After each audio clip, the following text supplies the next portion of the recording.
नमस्कार। स्वागत है आपका प्रेरक आईएएस एकेडमी के यूट्यूब चैनल पे। आज हम शुरू करने जा रहे हैं एक नया सीरीज जिसमें ये बताया जाएगा कि बीपीएससी के 68वें के जो प्रीलिम्स एग्जामिनेशन हुए थे उसमें विषयवार किस किताब से क्वेश्चन पूछे गए थे। और मेरा दावा है दोस्तों कि अगर आप इस सीरीज़ को देख लेते हैं तो आप औरों से बहुत अच्छे बेहतर करने की स्थिति में होंगे और बहुत कम अध्ययन करके बीपीएससी 69वीं के एग्ज़ाम को आसानी से क्लियर कर सकते हैं। तो चलिए शुरू करते हैं इस सेगमेंट के पहले सीरीज से। हिस्ट्री से शुरुआत करते हैं। आज हम लोग देखते हैं कि हिस्ट्री में कुल 34 प्रश्न पूछे गए थे और 34 प्रश्न मात्र 3 किताब से आए थे। और जिस किताब को अध्ययन करके आप हिस्ट्री के सारे सवाल को 100% सही कर सकते हैं। ये एक ऐसा वीडियो है जो यूट्यूब के इतिहास में पहली बार डाला जा रहा है दोस्तों। ऐसा किसी चैनल में इसका डीप एनालिसिस करके नहीं डाला जाता है। आप बस इस चैनल को फॉलो करते रहें, देखते रहें, लाइक करें, सब्सक्राइब करें। और मैं आपको पूरी गारंटी देता हूं कि इस पूरे सीरीज़ को अगर आप देख लेते हैं तो बीपीएससी में आप 69वीं में लगभग 110 से 120 प्रश्न को अच्छे तरीके से हल करने की स्थिति में होंगे। तो चलिए शुरू करते हैं आज के हिस्ट्री सेगमेंट से। पहले प्रश्न पूछे गए थे कि नमक सत्याग्रह के दौरान बिहार में लोगों ने नमक बनाने के साथ साथ सरकार के विरुद्ध किस कर का विरोध करने का विकल्प चुना था। इसमें जो दिया गया विकल्प वो विकल्प नहीं था दोस्तों। इसमें अगर जाके आप देखेंगे बिहार लुसेंट में तो यहाँ स्पष्ट लिखा हुआ है कि इस आंदोलन के क्रम में बिहार में चौकीदारी कर बंद करने के लिए आंदोलन शुरू हुए थे। अगला प्रश्न देखिए दोस्तों, कृष्ण सिंह द्वारा गठित बिहार की निर्वाचित सरकार ने फरवरी 1938 में किस कारण से इस्तीफा दे दिया था। इसका भी हल बिहार लुसेंट में दिया हुआ है दोस्तों। आप जाके देखेंगे तो ये लिखा हुआ है कि इसके उपरांत कांग्रेस कार्यकारिणी ने सरकार बनाने का फैसला किया, फलतः मोहम्मद यूनुस को त्यागपत्र देना पड़ा। नेक्स्ट सवाल है, किसने चंपारण सत्याग्रह के दौरान बिहार में गांधी जी की जान बचाई थी। ये दोस्तों किसी किताब में नहीं दिया हुआ है, लेकिन अगर आप जाके देखेंगे तो उस समय में ये करंट में न्यूज़ था और हिंदुस्तान के अखबार में ये न्यूज़ आई थी कि 152वीं जयंती के मौके पे बत्तख मियाँ का बारे में बताया गया था और बीपीएससी ने ये प्रश्न उठा के दोस्तों पूछ लिया। अगला प्रश्न देखिए, असहयोग आंदोलन के दौरान किसने बिहार में किसानों की अगुवाई की थी। इसका आंसर है स्वामी विद्यानंद। आप अगर जाके देखेंगे तो ये बिहार लुसेंट में ये सवाल का हल दिया हुआ है। अगला प्रश्न देखते हैं दोस्तों, प्रथम बार संघर्ष के तरीकों के रूप में स्वदेशी और बहिष्कार किस दौरान अपनाए गए थे। ये अगर जाके देखेंगे तो घटना चक्र में हूबहू ये प्रश्न दिया गया है जो आईएएस प्री 2016 में पूछा गया था। यहाँ से उठा के ये प्रश्न बीपीएससी द्वारा पूछ दिया गया। अगला प्रश्न देखिए, 1906 में आयोजित भारतीय राष्ट्रीय कांग्रेस ने के कलकत्ता अधिवेशन में भारत के लिए स्वराज का झंडा किसने फहराया था। इसका आंसर है दादा भाई नौरोजी। आप यहाँ जाके देखेंगे तो ये भी सवाल घटना चक्र से डायरेक्ट पूछ दिए गए थे। आप देखें इसमें कांग्रेस के मन से भारतीय राष्ट्रीय कांग्रेस के किस अधिवेशन में प्रथम बार स्वराज व्यक्त किया गया था। तो यह कलकत्ता अधिवेशन 1906 जिसकी अध्यक्षता जो है दादा भाई नौरोजी ने की थी। नेक्स्ट सवाल देखिए दोस्तों, दिया गया है कि प्रज्ञामंडल आंदोलन के बारे में पूछा गया था। यह सवाल भी घटना चक्र में दिया हुआ है। आप जाके इस सवाल को यहाँ से देख सकते हैं। अगला सवाल है दोस्तों, भारतीय स्वतंत्रता संग्राम के बारे में कौन सा कथन सही नहीं है। इसमें जो प्रश्न जो ए ऑप्शन है वो सही नहीं है। वर्ष 1921 में महात्मा गांधी को गिरफ्तार कर लिया गया था। आप अगर जाकर देखेंगे घटना चक्र में तो यहाँ स्पष्ट रूप से लिखा हुआ है कि 10 मार्च 1922 को गांधी जी को गिरफ्तार कर 6 वर्ष की सजा दी गई थी। अगला प्रश्न है दोस्तों, अबुल कलाम आज़ाद द्वारा किस पत्रिका को संपादित किया गया था। इसका आंसर है अल हिलाल। आप अगर जाएंगे स्पेक्ट्रम के अंतिम 10-20 पेज जो दिए हुए हैं, जो क्रक्स दिया हुआ है, सारांश दिया हुआ है, उसमें जाके देखेंगे तो पत्र पत्रिकाएं एवं पुस्तकों की जो सूची है उसमें आप जाके देखेंगे तो यहाँ पे लिखा हुआ है अल हिलाल 1912 कलकत्ता में अबुल कलाम आज़ाद द्वारा प्रकाशित करवाया गया था। अगला प्रश्न देखते हैं दोस्तों, 19वीं शताब्दी के अंत में इतिहास के अध्ययन ने भारत में राष्ट्रीयता की भावना पैदा करने को किस प्रकार की मदद की थी। इस सवाल को जो है आप राष्ट्रीय आंदोलन का जो चैप्टर है 1905 से 1919 स्पेक्ट्रम में, उसमें जाके इस सवाल का आप हल देख सकते हैं दोस्तों। अगला सवाल है, नगरों में असहयोग आंदोलन के संदर्भ में निम्नलिखित में से कौन सा कथन सही नहीं है। इसका जो सवाल का आंसर है दोस्तों, इसका भी है आप जाके देख सकते हैं कि इसमें जो ऑप्शन दिया हुआ है 3 ऑप्शन थर्ड, तो इसमें पूछा है कि कौन सा कथन सही नहीं है। तो आप जाके देख सकते हैं इसमें कि लगभग 90,000 छात्रों ने सरकारी स्कूल और कॉलेजों को छोड़ दिया था। उसके अलावा देश के कई प्रख्यात वकीलों ने वकालत छोड़ दी थी। इसमें मोतीलाल नेहरू, जवाहरलाल नेहरू, सी आर दास, सी राजगोपालाचारी, सैफुद्दीन किचलू, वल्लभ भाई पटेल, आसफ अली, टी प्रकाशम और राजेंद्र प्रसाद प्रमुख थे। अगली बार दोस्तों बीपीएससी ये कह सकता है कि कौन कौन से वकील जो हैं वो उन्होंने अपनी वकालत छोड़ दी थी इस आंदोलन के दौरान। तो जो टॉपिक पूछ दिए गए हैं बीपीएससी के कि उसके डिटेल को जाके पढ़ना आपके लिए शेष कर रहेगा।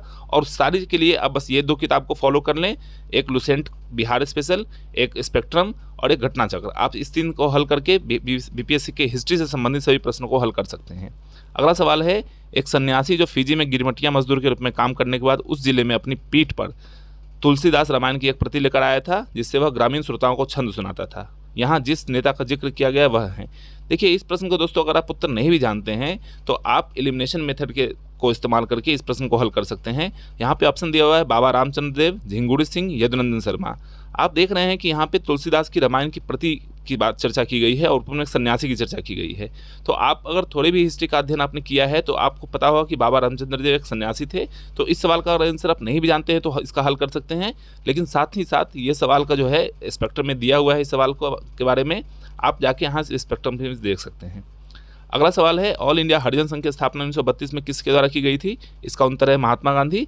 और ये स्पेक्ट्रम से घटना चक्र से उठाया हुआ क्वेश्चन है, डायरेक्ट यहाँ से उठा के पूछ दिया गया है, इसको आप देख सकते हैं वहाँ से। अगला प्रश्न है 20 फरवरी 1947 को प्रधानमंत्री एटली ने भारत से ब्रिटिश शासन को कब तक वापस लेने की घोषणा की थी? इसका उत्तर है जून 1948। ये भी घटना चक्र में दिया हुआ है, आप जाके यहाँ से इसको आराम से देख सकते हैं और हल कर सकते हैं दोस्तों। अगला सवाल है स्वराज दल की स्थापना बिहार में किसने की थी? इसका उत्तर है श्री कृष्ण सिंह। यह बिहार लुसेंट में दिया हुआ है। बिहार में फरवरी 1923 में स्वराज दल की शाखा गठन हुआ तथा श्री कृष्ण सिंह इसके नेता बनाए गए। अगला क्वेश्चन है दोस्तों कि इनमें से किसने हुमायूं को प्रस्ताव दिया था कि यदि उसे बंगाल पर अधिकार करने दिया गया तो वह बिहार को समर्पित कर देगा और 10 लाख दिनार की वार्षिक श्रद्धांजलि अर्पित करेगा? इसका उत्तर है शेर खान। और इसमें शेर खान के जो था वो शेरशाह के बचपन का नाम था। आप जाके बिहार लुसेंट में इस सवाल का हल देख सकते हैं दोस्तों। अगला सवाल है विक्रमशिला विश्वविद्यालय की स्थापना किसने की थी? इसका उत्तर है धर्मपाल। ये भी लुसेंट बिहार में दिया हुआ है, इसको भी आप देख सकते हैं। अगला सवाल है इनमें से प्रथम बिहार के राज्यपाल कौन थे? इसका उत्तर है डेविड सेफ्टन। ये भी लुसेंट में दिया हुआ है, बिहार लुसेंट में, आप देख सकते हैं वहाँ से जाके। अगला क्वेश्चन है महात्मा गांधी इन बिहार सम रेमिनिसेंसेस के लेखक कौन है? इसका आंसर है डॉक्टर राजेंद्र प्रसाद। ये आप भारत सरकार की जो इंडियन कल्चर की वेबसाइट है उस पर जाके आप इस सवाल का हल देख सकते हैं दोस्तों। अगला सवाल है बिहार का सबसे पुराना गिरजाघर कौन था? तो अगर आपने बीपीएससी का मेंस एक बार भी दिया है तो इस सवाल को आप हल करने की स्थिति में होंगे। अगर आपने नहीं भी मेंस दिया है तो ये विकिपीडिया पे दिया हुआ है और इसमें एक ही लाइन में लिखा हुआ है बिहार का सबसे पुराना चर्च है। तो आप बिहार से संबंधित जो भी चीज़ें हैं उसका भी जो है विकिपीडिया पे जा जाके उसको देख सकते हैं। अगला सवाल है कि दिवंगत अभिनेता कुमुदलाल गांगुली जिन्हें उन्हें मंचीय नाम अशोक के नाम से भी जाना जाता था का जन्म बिहार में किस शहर में हुआ था? इसका आंसर है भागलपुर। और ये भी विकिपीडिया पे दिया हुआ है, आप जाके वहाँ देख सकते हैं। अगला प्रश्न है कि प्राचीन काल में गंगा के दक्षिणी क्षेत्र को क्या कहा जाता था? इसका उत्तर है मगध। आप यहाँ देख सकते हैं लुसेंट में स्पष्ट रूप से लिखा हुआ है कि वर्तमान बिहार की राजधानी पटना एवं गया जिलों के क्षेत्र में स्थित मगध प्राचीन भारत का एक प्रमुख राज्य था। अगला सवाल है प्राचीन उपमहाद्वीप में लोहे का प्रयोग कब शुरू हुआ? ये आप अगर जाएंगे रामशरण शर्मा की जो प्राचीन भारत की इतिहास है वहाँ जाएंगे तो आप स्पष्ट रूप से लिखा हुआ है कि लगभग 1000 ईसा पूर्व में लोहा कर्नाटक के धारवाड़ जिले में मिलता है। आप यहाँ से भी देख सकते हैं। इसका प्रश्न का उत्तर घट्टा चक्र में भी दिया हुआ है, आप वहाँ से भी प्रेफर कर सकते हैं इसको। दूसरी शताब्दी के आसपास रचित संस्कृत के शिलालेख अनुसार सुदर्शन झील एक कृत्रिम जलाशय की स्थापना किसने की थी? मरम्मत किसने करवाई थी? सॉरी, इसका उत्तर है बिना बिगाड़ के सुदर्शन झील का जीर्णोद्धार करवाया था रुद्राद्रमन प्रथम। ये घटना चक्र में जाके आप इस सवाल का हल देख सकते हैं। अगला प्रश्न है झांसी के पास देवगढ़ का मंदिर और इलाहाबाद के पास गढ़वा मंदिर में बनी मूर्तियां किस कला के महत्वपूर्ण अवशेष हैं? इसका आंसर है गुप्त कला। आप यहाँ गुप्त के मंदिर देख सकते हैं, घटना चक्र में दिया हुआ है। ईट निर्मित मंदिर बेतरगांव, दशावतार मंदिर देवगढ़, शिव मंदिर भूमड़ा और विष्णु मंदिर एरन। तो घटना चक्र को पढ़ के आप इस सवाल को भी हल कर सकते थे। अगला सवाल है निम्नलिखित में किस मुख्य विरोधियों का जो है सही क्रम नहीं है, उल्लेख नहीं किया गया है? तो आप अगर देखेंगे तो पानीपत का द्वितीय युद्ध तो यहाँ दिया हुआ है वो गलत था। पानीपत का द्वितीय युद्ध जो है अकबर और हेमू के बीच में लड़ी गई थी। अगला सवाल है दिल्ली सल्तनत के दौरान मुकद्दम या चौधरी पद का इस्तेमाल किसके लिए किया जाता था? राजस्व अधिकारी। यहाँ पे सवाल दिया हुआ है स्पष्ट रूप से। सल्तनत काल में भूराजस्व का सर्वोच्च ग्रामीण अधिकारी था चौधरी। ये घटना चक्र में दिया हुआ है और IAS प्री 2004 में भी पूछा गया था, इसको आप देख सकते हैं। अगला प्रश्न है तबकात ए अकबरी जिसे कभी कभी अबुल फजल के अकबरनामा से भी अधिक विश्वसनीय माना जाता है, किसके द्वारा लिखा गया था? ये आप जाके देख सकते हैं, ये भी घटना चक्र में दिया हुआ है दोस्तों। यहाँ पे पुस्तकों की सूची दी गई है मुगलकालीन साहित्य में, आप जाके देख सकते हैं। इसके पहले जो सबसे पहली पुस्तक है उसमें एक प्रश्न दिया गया है दोस्तों।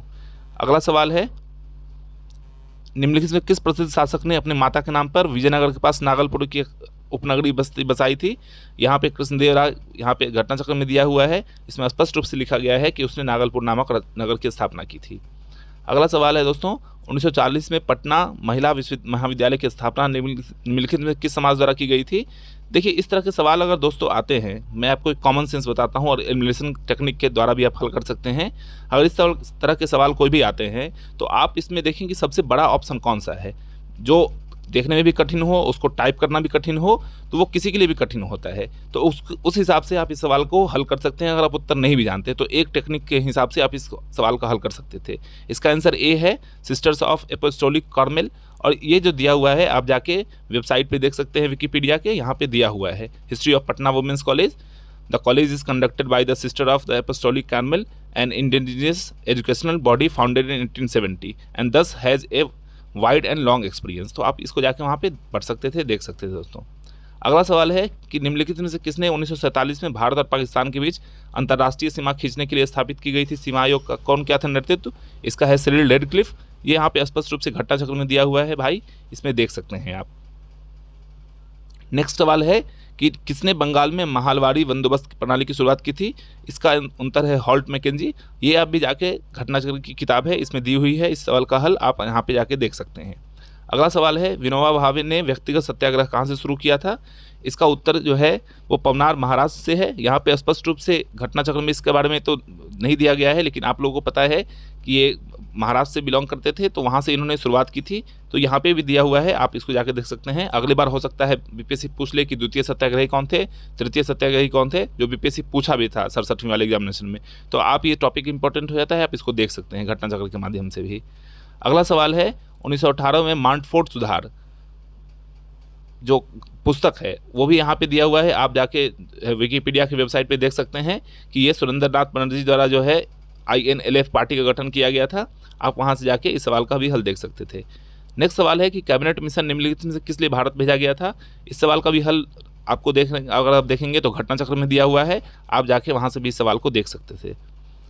ठीक है दोस्तों, तो इस प्रकार हमने देखा कि इतिहास के पूरे सवाल जो हैं वो मात्र 2 या 3 किताब से पूछे गए हैं। अगर आप घटना चक्र का, स्पेक्ट्रम का और बिहार लुसेंट का समग्र अध्ययन करते हैं तो आप मात्र इस 3 किताब को अध्ययन करके बीपीएससी में मुख्यतः 30 से 40 क्वेश्चन हिस्ट्री के पूछे जाते हैं, जो बिहार स्पेशल से भी होते हैं, नेशनल इंटरनेशनल हिस्ट्री जो होते हैं, एंशिएंट, मिडिवल और मॉडर्न, उससे ही पूछे जाते हैं। तो वो सारी चीज़ को आप मात्र 3 किताब का अध्ययन करके बहुत अच्छे तरीके से हल कर सकते हैं। इस सीरीज में मैंने पहला आज हिस्ट्री का वीडियो डाला है। अगले बार मैं इस सीरीज में जितने भी प्रश्न आते हैं, बीपीएससी के जो 8 सेक्शन है, मैं 8 सेक्शन का मूल्यांकन करूंगा कि किस सेक्शन का सवाल जो है वो किस किताब से पूछे जाते हैं। अगर आप सिर्फ इस वीडियो का अध्ययन करते हैं और एक बार जो है आप देख लेते हैं तो आप कम समय में कम पुस्तकों का अध्ययन करके बेहतर स्कोर कर सकते हैं और लोगों से अलग निकल सकते हैं। तो देखते रहिए, चैनल को सब्सक्राइब कीजिए, लाइक कीजिए और शेयर कीजिए। धन्यवाद।